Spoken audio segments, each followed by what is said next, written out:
La Sorbonne Abu Dhabi soumise à l'arbitraire émirati, Maxime Perrotin. Lila Lamrani devait prendre la tête du département de philosophie et sociologie de l'antenne émirati de la Sorbonne. Après avoir passé la sélection et signé son contrat à Paris, le poste lui aurait été retiré sans explication. Dans une lettre ouverte, elle accuse l'université française d'avoir cédé à des pressions des autorités émiraties. Peut-on accepter ainsi le règne de l'arbitraire dans une université qui brandit fièrement la marque de fabrique française, connue pour la liberté académique, l'égalité de traitement de son personnel, et un recrutement scrupuleux, aveugle aux origines, aux convictions religieuses et politiques? Lila Lamrani, chercheuse en philosophie, est en colère et elle le fait savoir.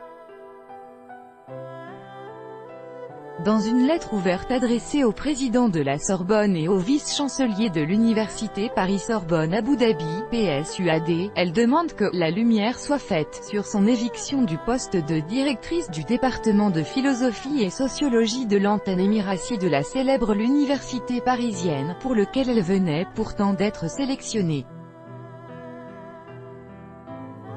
Diffusée fin septembre sur les réseaux sociaux, sous le pseudonyme transparent de Lilia de la José, cette lettre est publiée sur le site du Monde, le 4 octobre dernier, après avoir été signée par 137 universitaires.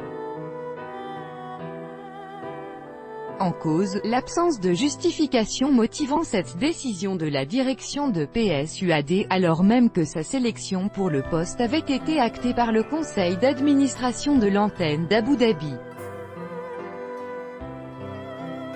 2 semaines après avoir signé à Paris sa promesse d'embauche pour 3 ans, renouvelable, le 14 août dernier, l'antenne émirati de la Sorbonne lui signifie par courriel que le poste lui est retiré. Seule explication donnée pour justifier cette décision, les démarches administratives auprès des autorités émiraties n'auraient pas abouti. Entre-temps, Lila Lamrani a abandonné ses démarches pour les autres postes qu'elle convoitait, à Tunis et à Fribourg. Son conjoint a décroché un poste à la New York University Abu Dhabi, pour la suivre, et leurs enfants ont été inscrits dans un établissement de la capitale fédérale des Émirats arabes unis.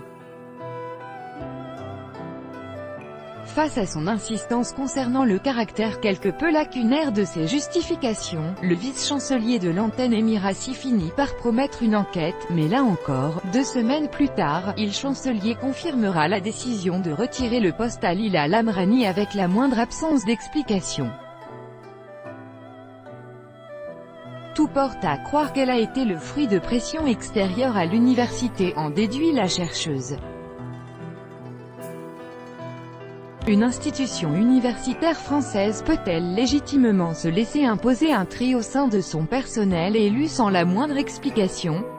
N'est-ce pas là une entorse grave à la méritocratie républicaine dont la Sorbonne est censée être l'incarnation en France et à l'étranger? Enchérit Lila Lamrani, qui s'interroge, doit-on poursuivre cette coopération au prix de la liberté académique et du respect de l'indépendance universitaire? Pour elle, il ne fait pas de doute que l'université française a reçu des pressions politiques des autorités émiraties.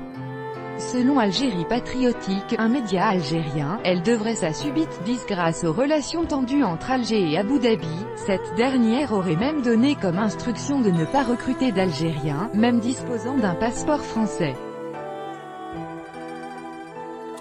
L'universitaire évoquerait, toujours selon la même source, le fait qu'elle soit femme d'origine algérienne, et engagée dans le mouvement pro-palestinien pour expliquer le refus d'Abu Dhabi de l'autoriser à venir enseigner.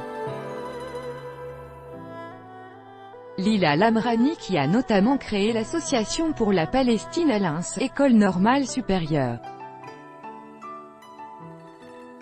La chercheuse avance d'ailleurs le cas de 2 universitaires de la New York University Abu Dhabi qui avaient subi la même mésaventure qu'elle en 2017.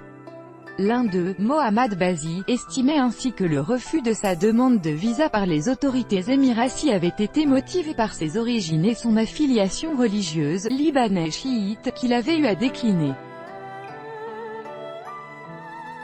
Une situation qui perdura jusqu'à ce que les professeurs de la faculté de journalisme ne poussent le rectorat à répliquer, pointant du doigt une menace pour la liberté académique.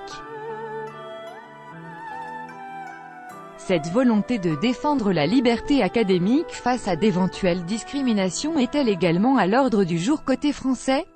Dans la suite de tweets de Romain Caillet, en date du 1er octobre, soit avant que le monde ne se fasse l'écho de « l'affaire Lila Lamrani », l'auteur spécialiste des questions islamistes rappelait le cas d'un autre professeur de la Sorbonne Abu Dhabi inquiété par les autorités émiraties, l'économiste Nasser Benghait, arrêté le 10 avril 2011. Rappelons que nous étions alors quelques mois après le début des printemps arabes. Le docteur Nasser Benghait sera condamné en mars 2017 à 10 ans de détention, par la Cour fédérale d'appel d'Abu Dhabi, pour communication avec des organisations secrètes liées aux frères musulmans, et publication de photos et d'articles offensant pour les symboles et valeurs de l'État, pour ses relations avec un État arabe, à savoir l'Égypte, allié des eaux. Ce sont des choses qui peuvent arriver, déclarera rue 89 Michel Fichamp, professeur émérite à l'université Paris-Sorbonne et membre du conseil d'administration de la fac d'Abu Dhabi.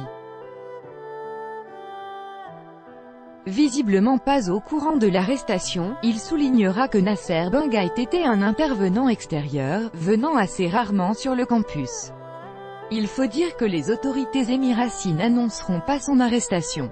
Une arrestation opportunément survenue côté français en pleine période de vacances scolaires. Concernant Lila Lamrani, le soutien qu'elle a reçu de ses confrères montre l'écho trouvé par son cas dans le milieu universitaire français. Une levée de bouclier face à un cas supposé de discrimination à l'embauche d'enseignants, dans une université française, qui pour l'heure trouve étonnamment peu d'écho dans la presse française. Il y a 10 ans, Paris-Sorbonne devenait la première université française à s'implanter en dehors du territoire national.